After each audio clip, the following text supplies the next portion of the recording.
Hello बच्चों, मैं प्रियंका पंत हूँ। और अभी तक की हमने जितनी भी वीडियोस बनाई उसमें हमने रेडिकल की वैलेंसीज, उनको याद करने की ट्रिक्स और उसको यूज़ करते हुए कैसे हम कंपाउंड बनाएंगे, ये सारी चीज़ें समझी। मैंने पिछले अपने क्लास में कुछ आपको होमवर्क भी दिया था, तो चलिए पहले उस होमवर्क के आंसर को डिस्कस कर लेते हैं जो हमने लास्ट वीडियो में आपको होमवर्क दिया था। तो मैंने पहला आपको दिया था क्यूप्रस ऑक्साइड, राइट। तो क्यूप्रस ऑक्साइड को कैसे बनाएंगे? OUS क्या है? OUS बताता है कि हमको कॉपर की कम वैलेंसी को लेना है, प्लस वैलेंसी लेना है। ये हो गया कॉपर की वैलेंसी 1। ऑक्साइड ID सफिक्स बताता है कि हमको ऑक्सीजन सिर्फ आयन के फॉर्म में लेनी है और ऑक्सीजन की वैलेंसी होती है 2, क्रॉस मल्टीप्लाई कर देंगे और ये हो गया हमारा Cu2O, ठीक है, क्यूप्रस ऑक्साइड। नेक्स्ट हमने कहा था कि मैग्नीशियम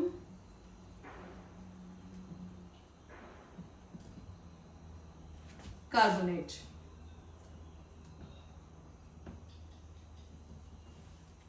मैग्नीशियम क्या होती है? मैग्नीशियम की वैलेंसी कैसे याद रखेंगे? ना मैग, तो 0 1 2, ओके। तो मैग्नीशियम की वैलेंसी हो गई 2, carbonate CO3 valency 2, cross multiply कर दीजिए और बन गया हमारा MgCO3, ठीक है।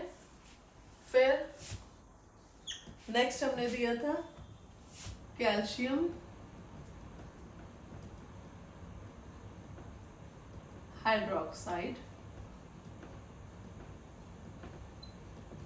कैल्शियम की वैलेंसी 2, हाइड्रोक्साइड OH आयन, इसकी वैलेंसी 1। जिस आयन के जिस रेडिकल के अंदर H होता है उसकी वैलेंसी 1 हो जाती है।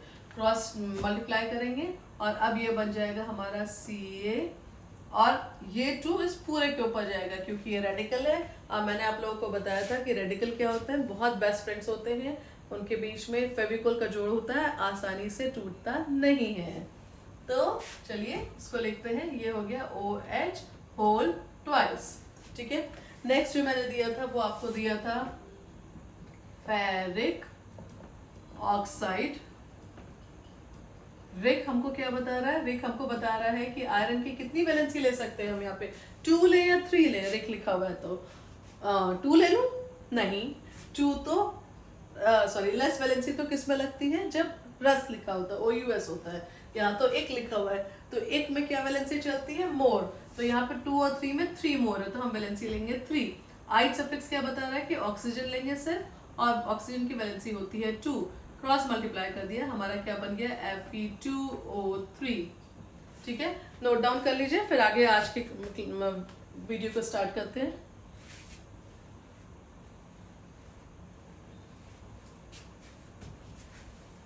चलिए, आई होप मैं आप लोगों ने ये सब नोट डाउन कर लिया होगा।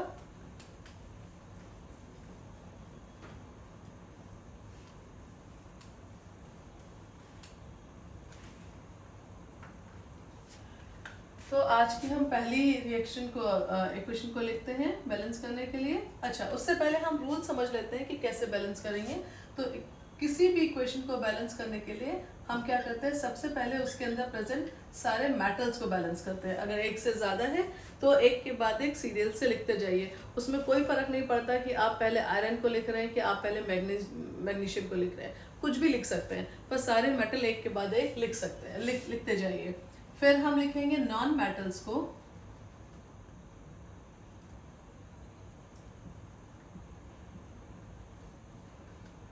फिर हम लिखेंगे हाइड्रोजन को अगर उसमें कोई प्रेजेंट है। नहीं प्रेजेंट है तो कोई बात नहीं, अगर हाइड्रोजन है ही नहीं उसके अंदर तो कोई फर्क नहीं पड़ता, आप उसको मत लिखिए। अगर नॉन मेटल है ही नहीं अगर इक्वेशन के अंदर तो कोई फर्क नहीं पड़ता, मत लिखिए, ठीक है। एंड लास्ट हम लिखेंगे ऑक्सीजन को, ठीक है तो लिख देंगे, नहीं है तो नहीं लिखेंगे, ठीक। इसको नोट डाउन कर लीजिए, फिर हम रिएक्शन लिखते हैं, आज की इक्वेशन लिखते हैं।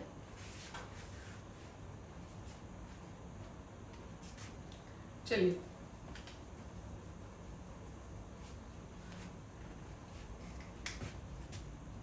तो फर्स्ट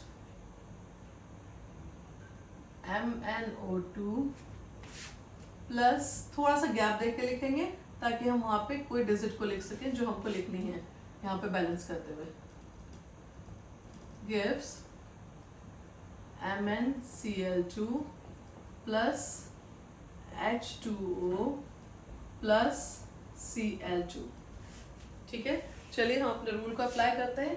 इस पूरी इक्वेशन के अंदर कौन मेटल दिख रहा है? Mn, manganese. फिर नॉन मेटल है कोई other than hydrogen and oxygen? हाँ है हमारे पास में, हमारे पास क्लोरीन है जो नॉन मेटल है, मतलब गैस है। ठीक है, अब कोई और नॉन मेटल दिख रहा है यहाँ पे? नहीं, कोई और नॉन मेटल नहीं है, तो हम डायरेक्टली हाइड्रोजन को लिख लेते हैं एंड बाद में ऑक्सीजन को लिख लेते हैं। ठीक है, अब जब हम बैलेंस करेंगे, सपोज मैंने क्लोरीन को बैलेंस किया, यहाँ पे इनिशियली आ गया 2, पर जब मैं हाइड्रोजन को बैलेंस कर रही हूँ तो मुझे क्लोरीन के 2 को हटा के 4 करना पड़ रहा है। तो ऐसा करते हुए आपको बिल्कुल भी डरने की जरूरत नहीं है, आप उसको रिमूव करके 4 कर दीजिए, क्योंकि जब हम नेक्स्ट स्टेप पे जाते हैं तो वो ऑटो बैलेंस हो जाता है, उसमें आपको कोई भी मुश्किल नहीं आएगी। ठीक है, तो चलिए इसको बैलेंस करते हैं। मैंगनीज ये रिएक्टेंट साइड है और ये प्रोडक्ट साइड है। मैं इसको दूसरे कलर से लिख देती हूँ सो दैट आप लोगों को आसानी से दिखे। तो ये हमारा रिएक्टेंट साइड है और ये हमारा प्रोडक्ट साइड है। ठीक है, तो ये रिएक्टेंट साइड है और ये प्रोडक्ट साइड है। चलिए देखते हैं। तो देखिए रिएक्टेंट साइड में मैंगनीज कितनी है? 1। प्रोडक्ट साइड में कितनी है? 1। तो दोनों बैलेंस्ड है, 1 1 बैलेंस्ड। ठीक है, अब देखिए रिएक्टेंट साइड में क्लोरीन कितनी है? 1। प्रोडक्ट साइड में क्लोरीन कितनी है? 2 तो ये है और 2 ये है, तो 2 and 2 4। अनबैलेंस्ड है, तो हम इसको बैलेंस करने के लिए क्या करेंगे? Multiplied by 4। तो यहाँ पे हम 4 लिख देंगे। ठीक है, बैलेंस हो गई? हाँ बैलेंस हो गई। ठीक है, नेक्स्ट स्टेप पे चलते हैं। हाइड्रोजन यहाँ पे कितने हैं? 4। यहाँ पे कितने हैं? जस्ट 2। यहाँ पे हाइड्रोजन है 4, यहाँ पे है सिर्फ 2। क्या करें? अनबैलेंस्ड है, मल्टीप्लाई कर देते हैं 2 से, और वो यहाँ पे भी लिखना पड़ेगा। हमने लिख दिया 2, बैलेंस हो गई।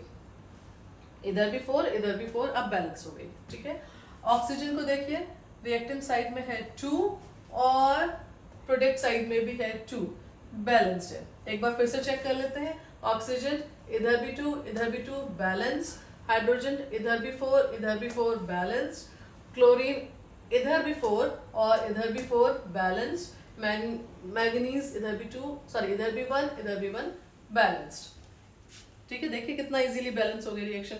इसको लिख लीजिए, फिर नेक्स्ट करते हैं।